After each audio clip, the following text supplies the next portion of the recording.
आज शनिवार का दिन है जिस दिन अपन इस दरिद्रता से मिलने के लिए पीपल के पेड़ के नीचे आए हैं। हिंदू धर्म में ये दिन पीपल के वृक्ष के लिए पूजनीय होगा। जो भी शनिवार के दिन पीपल के वृक्ष की पूजन करेगा, दूध चढ़ाएगा या मिष्ठान का भोग लगाएगा, लक्ष्मी और नारायण उसके घर में प्रवेश कर जाएगा। लक्ष्मी और नारायण उसके घर में प्रवेश करेगा। पुराण की कथा कह रही है कि दुनिया के सारे तीर्थ नहीं जा सकते, पृथ्वी की सारी नदियों में स्नान नहीं कर सकते, पवित्र नदियों में आप स्नान नहीं कर सकते, या किसी भी तीर्थ में जाकर एक रात्रि भी विश्राम नहीं कर सकते, या हमने जिंदगी में कोई दान करा ना करा, कोई पुण्य करा ना करा, कोई सत्कर्म करा ना करा, कोई शास्त्र पढ़ा ना पढ़ा, कोई शास्त्र सुना ना सुना, उसके बाद भी शिव महापुराण की कथा कहती है कि एक दिन में अगर मात्र एक बार भी आप शंकर के शिवालय में प्रवेश कर गए या मंदिर में प्रवेश कर गए तो सारे तीर्थ, सारी नदियां, सारे सरोवर, सारी बावड़ी, सारे तालाब, सारे कुंड के स्नान का पुण्य, दान का पुण्य प्राप्त, केवल शिव तत्व को प्राप्त कर लेने। शिव महापुराण की कथा कह रही है कि घर में जो दिया होता है वो दीपक भी कोई साधारण नहीं होता, उस दीपक की भी महत्वता है, उस दीपक का भी वर्णन है। एक बात बहुत अच्छे से सुनिएगा, शायद आपकी जिंदगी को सवार, शायद आपके जीवन को। मेरी जीजियों, मेरे जीजाओं, मेरी बेटियों, बेटाओं, कभी मौका लगे, शंकर भगवान के शिवलिंग के पास में आप बैठे हैं, यहां तक शास्त्र कहता है कि घर में अगर किसी को बहुत तेज बुखार आ गया है, बहुत तेज बुखार, और बच्चा उस बुखार में तप रहा है, बहुत तप रहा है, मारा, तुम जिस दिए में भगवान की आरती उतारते हो, जिस दिए से तुम भगवान की पूजन करते हो, कभी मौका लगा और आप पूजन करने के लिए गए, कभी पूजन शंकर भगवान के शिवलिंग के पास में या शंकर भगवान के शिवलिंग के ऊपर कनेर का अगर पीला फूल देखा है ना आप लोगों ने, अरे बोलो तो जमके, देखा है? कनेर का यदि पीला फूल शिवलिंग के आसपास में या शंकर भगवान के ऊपर कहीं रखा हुआ भी दिख जाए, विषम परिस्थिति हो, बहुत हिम्मत ना हारते, कभी भगवान अकेले में एकांत में आप पहुंचे उनके पूजन के लिए, कनेर का पुष्प वहां रखा है, चाहे वो जलाधारी पर रखा हो, चाहे वो शिवलिंग के पास में रखा हो, शिवलिंग पर रखा हो, उस कनेर के पुष्प को अगर आप 5 जगह का स्पर्श कराकर अपने हृदय की बात कहकर वापिस महादेव को समर्पित कर देते हो तो भी मेरा महादेव तुम्हारे दुख का निवारण कर देगा। अब वो 5 स्थान, पहला गणेश जी का जो स्थान होता है वह जगह, दूसरा षडानंद कार्तिक, तीसरा अशोक सुंदरी वाला स्थान, चौथा जलाधारी जो ऊपर से बूंद बूंद जल नीचे गिरा रही है, जया, विषहरा, शामली बारी, दौतली, देव, शंकर जी की 5 बेटियों का, और 5वें नंबर का है शंकर भगवान के, जो कैसे वर्णन किया जाए, त्रिशूल के 3 भाग होते हैं। करें दर्शन आप लोगों ने, जैसे सामने त्रिशूल लगा है, इस त्रिशूल के ऊपर देखेंगे तो 3 भाग दिख रहे हैं, नजर आ रहे हैं सबको? त्रिशूल का जो 3 भाग होता है, उस 3 भाग का जहां ज्वाइंट होता है, जहां मिलता है, एक जगह पर देखो तीनों भाग एक जगह पर मिले हुए, 3 भाग का जहां मिलन होता है, 5वां स्थान, ये 5वां स्थान, यहां पर स्पर्श कराकर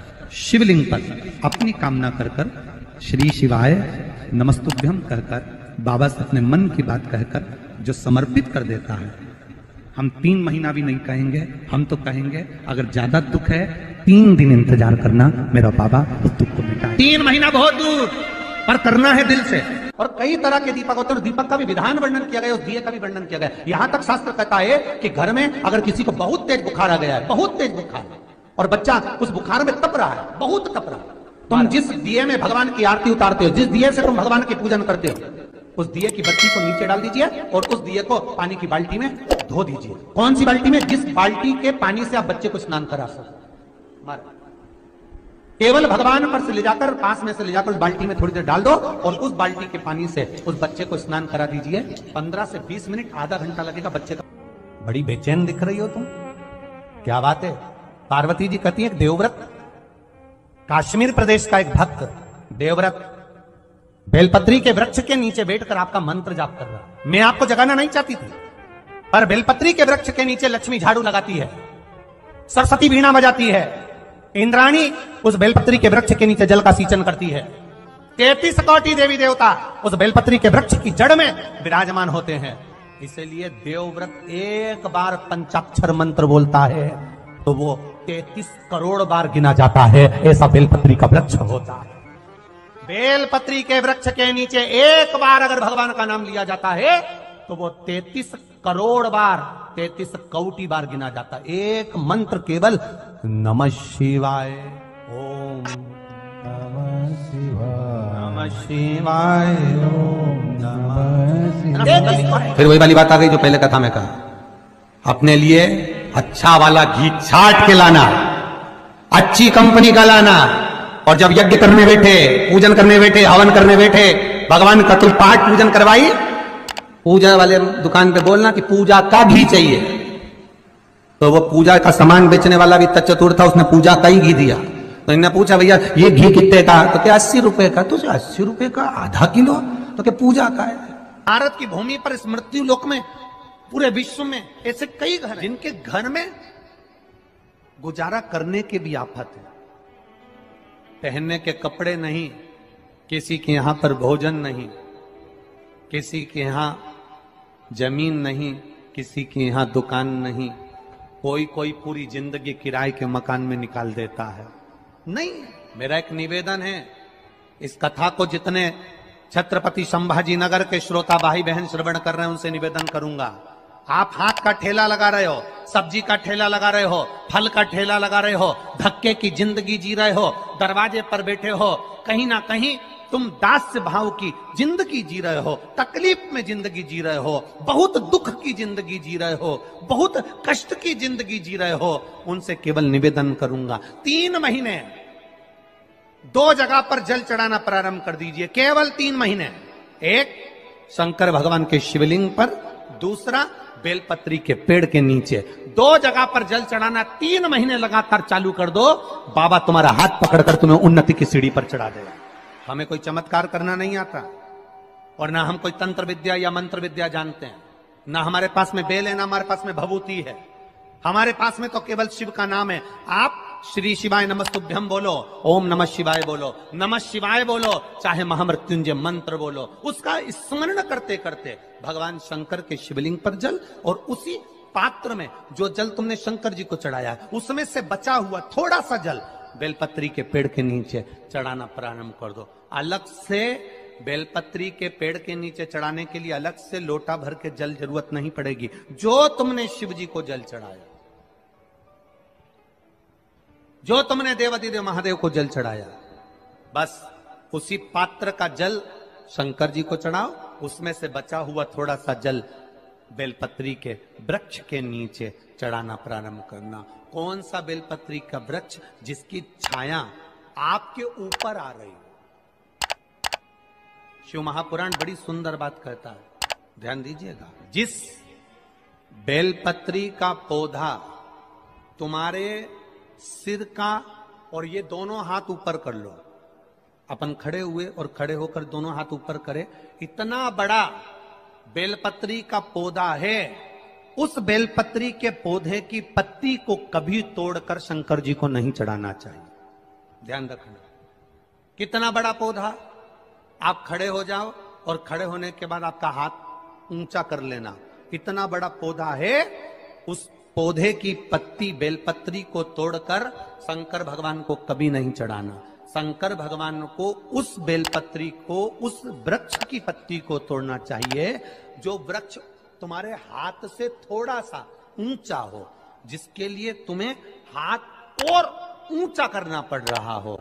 जैसे एक बच्चा अपनी मां की गोद में बैठने के लिए दोनों हाथों से उचकता है, आवाज लगाता है, उचकता है, आवाज लगाता है, हाथ ऊपर करता है, तो मां उस बच्चे को गोदी में ले लेती है। उसी तरह उस बेलपत्री के वृक्ष की पत्ती तोड़ना चाहिए जिसने थोड़ी उन्नति कर ली हो, जो थोड़ा ऊंचा हो गया हो। तुम उसको पाने का प्रयास करो तो भगवान भी तुम्हें अपनी गोदी में ले ले। ऐसे वृक्ष की तुम छोटा सा पौधा, बिल्कुल जरा सा पौधा, उसी की पत्ती तोड़कर महादेव को चढ़ाओ। यदि बेलपत्री का पेड़ आपके यहाँ है और मान लो कई लोग बेलपत्री गमले में लगाते हैं या छत के ऊपर लगा देते हैं, बेलपत्री का वृक्ष जो होना चाहिए वो घर के ठीक पीछे या बेलपत्री का वृक्ष अगर पीछे नहीं है तो आप अपने घर से जब बाहर निकलते हैं तो राइट हैंड की ओर बेलपत्री का वृक्ष होना। आप जब घर से प्रवेश कर रहे हैं बाहर की ओर निकल, वो सुख का अनुभव करें। यदि घर से निकलते समय बेलपत्री का पेड़ लेफ्ट में अगर आता है, आप जिस घर से निकल रहे हो लेफ्ट में अगर बेलपत्री का पेड़ आता है तो आप 1 रुपए कमाएंगे, 1.25 रुपए खर्च होगा, पैसा हाथ में टिकेगा नहीं। घर में 10 लोग भी कमा रहे हैं तो पैसा घर में टिकेगा नहीं, आएगा जरूर, सारे काम होंगे पर टिकेगा नहीं। यदि लेफ्ट राइट भाग का बेलपत्री का वृक्ष घर में लगाओ तो घर के पीछे के हिस्से में लगाओ, और ऐसी जगह नहीं लगाना कि जहां पर बेलपत्र में गंदा पानी जाए या कोई गंदी वस्तु। 33 करोड़ देवी देवता बेलपत्री के पेड़ के नीचे सोमवार के दिन, कोई रविवार के दिन, कोई मंगलवार, कोई बुधवार, कोई गुरुवार, कोई शुक्रवार, कोई शनिवार के दिन बेलपत्री के नीचे आकर 33 करोड़ देवी देवता हो तब करते हैं, साधना करते हैं। एक बेल चौकी ऐसी होती है, शंकर पर अगर चढ़ी हुई है तो वापिस उतार कर धोकर फिर शिव को चढ़ा सकते।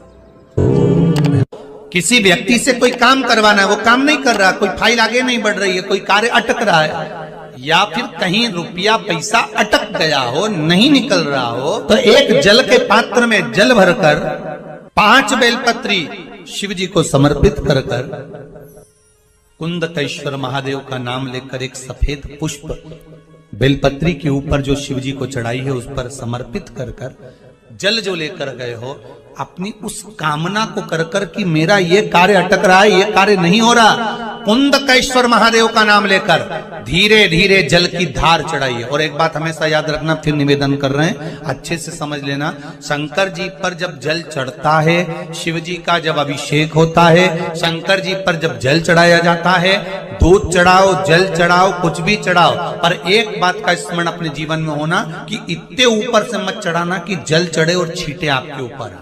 बहुत ध्यान दीजिएगा। हाँ, तो यहां तक वर्णन करा गया है कि शंकर जी का जल चढ़ा हुआ जहां से बहकर जाता है ना, उसको लांगा तक नहीं जाता। यहाँ लांगते हैं क्या? नहीं ना, परिक्रमा भी करेंगे तो वहीं से लौट कर वापिस उधर जाएंगे। शिव जी का जहां से जल बहकर जा रहा हो, चढ़ा हुआ जल जहां से बहकर जा रहा हो, उसको लांगा तक नहीं जाता। और कई लोग बड़े बड़े आनंद में शंकर जी पे इतनी ऊपर से जल चढ़ाएंगे तो वो छींटे पूरे अपने ऊपर आना चाहिए, शरीर पर आना चाहिए। नहीं, उसका दोष है हमारा, उसका दोष है। आप भगवान को अगर जल चढ़ाओ, दूध चढ़ाओ, तो मान लो अगर जैसे एक सरल भाषा में समझ लो और अच्छे से, कि जैसे ये शिवलिंग है शंकर जी का, ये शिवलिंग है, और आप जल चढ़ा रहे हो तो इतनी ऊपर से छोड़ोगे तो पानी का छींटा तो अपने ऊपर आएगा, पर वही जल, वही दूध, वही सामग्री आप शिवलिंग से थोड़ी सी दूरी बनाकर अगर आप समर्पित करेंगे तो बाबा उस